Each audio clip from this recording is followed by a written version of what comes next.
everyone, Lisa here from Down to Earth Gardening, and today's video is about weeds in your garden, how we attack it, some of our favorite tools, and our technique. So weeding is a huge task that we do in our gardens, and right now we're prepping for some mulch, so please be on the lookout for our mulch video because it's really important to get some mulch down to help with the weeding. And that's part of the problem here. Is this is the new garden, or one of, from the stone wall project, which you may have all seen. So these gardens have some nice compost and nice soil and a few plants, but no mulch. And this is about 4 to 5 weeks of weed growth. So these were totally clean. I went on vacation for 2 weeks, came back, we had a lot of rain, had some work to do, spent a ton of time with the grandkids, and now here we are. So believe it or not, there are some plants, some seeds in here, some dahlias, and no, I am not growing corn. So I just want to talk about how we attack this, because this is something that we all tackle.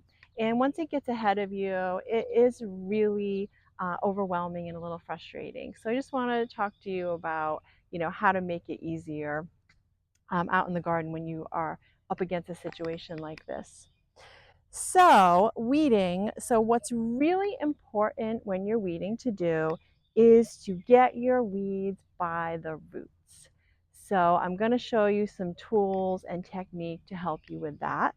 But also, if you can do your weeding after you've had a good rain, a good soaking, then that's really ideal because they'll come out of the soil easier and you will be able to get most of the roots.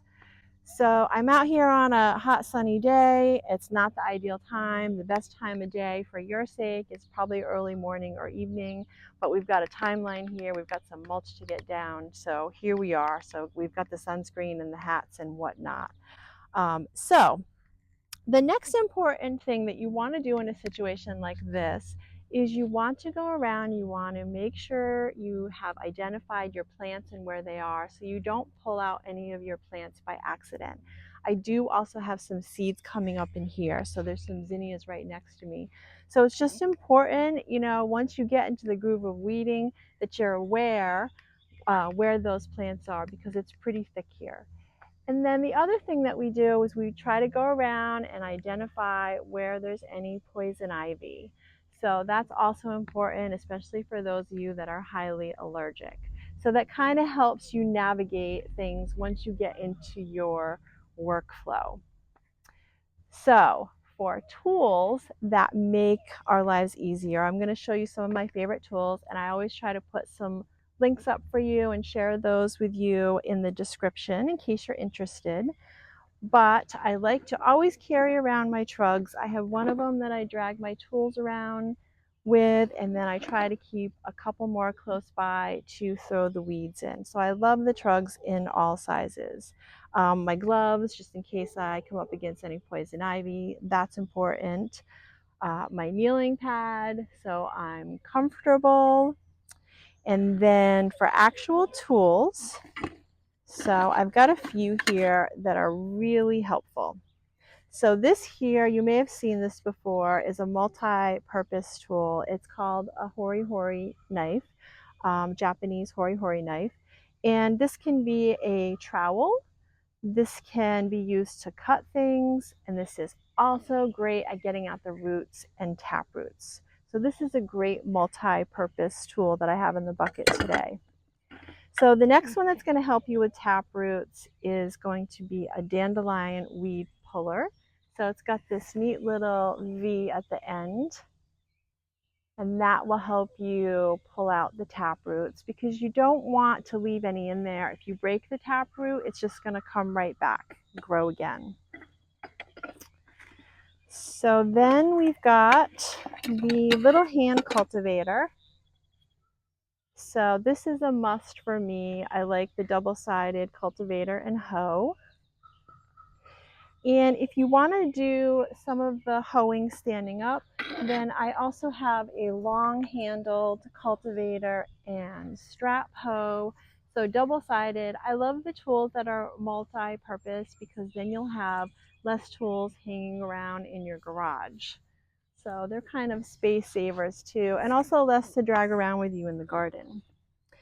And then Josh threw in a tool in my bucket that he wanted me to show you because this is a really great one here. So this is a Japanese style hoe, I believe.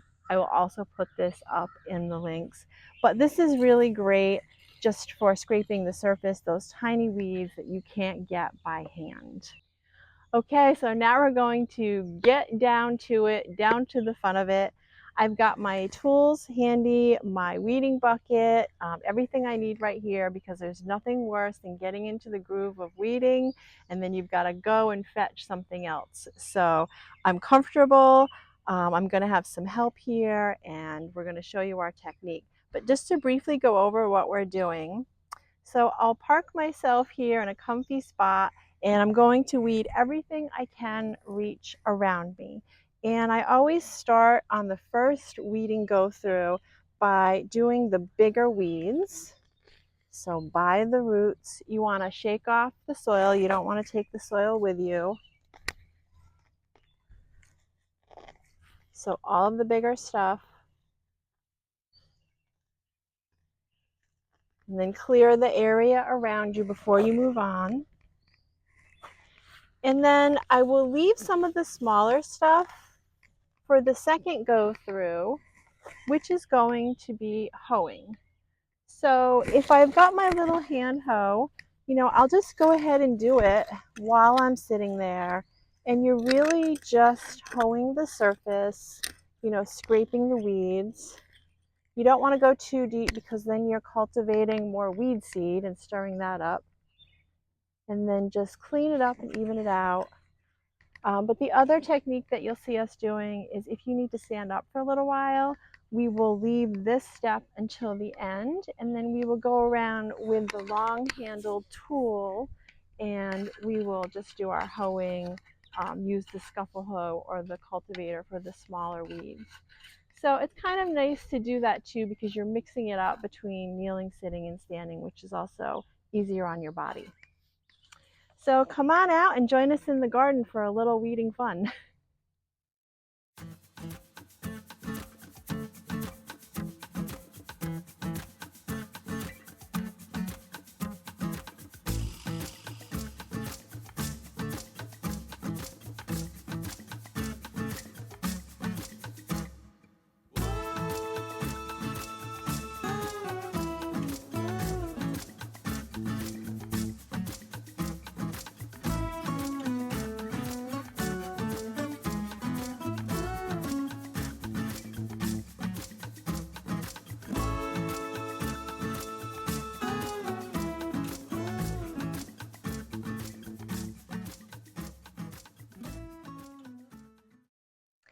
Okay, so a couple other thoughts on weeding. Here we have the finished product. It's mulch ready, so please stay tuned for our mulching video that's coming ahead. But you can see the buckets, we took out a lot of weeds, and there's a couple other tips that I wanted to add in. Sometimes we do things on automatic, so I forget all of the tips that I want to say. But at the very end, you might have seen Josh with just a rake, so just a leaf rake, and he's just leveling the surface and raking out any loose weeds that we missed. So that way we're all set for mulch. And the other thing that I wanted to note was when you are weeding an established garden, you really have to do it very gently by hand around the existing plants that have come up. And you can kind of see a casualty. I was weeding around a dahlia and I got a little too close. If you get too close, you disturb the roots and that's not great. But weeding not only looks great, but the plants are going to do so much better because now they are not competing for sunlight or any nutrients. So they're really going to flourish now. There's going to be lots more on this garden. We've just started planting it and we wanted to clean it up and get the mulch down just to get a handle on things. So that's it on our weeding video for today. It was actually a lot of fun. I love transforming gardens, and I just have to give a shout out to these guys, Josh and Mike. I could not do all of these projects, all of these projects and videos without these guys. They are spectacular and also a lot of fun. So thank you both. And thank all of you at home for watching. We love bringing you these tips and sharing in the fun. So if you liked our video, please go ahead and tap like and hit subscribe for some future gardening fun and videos with us.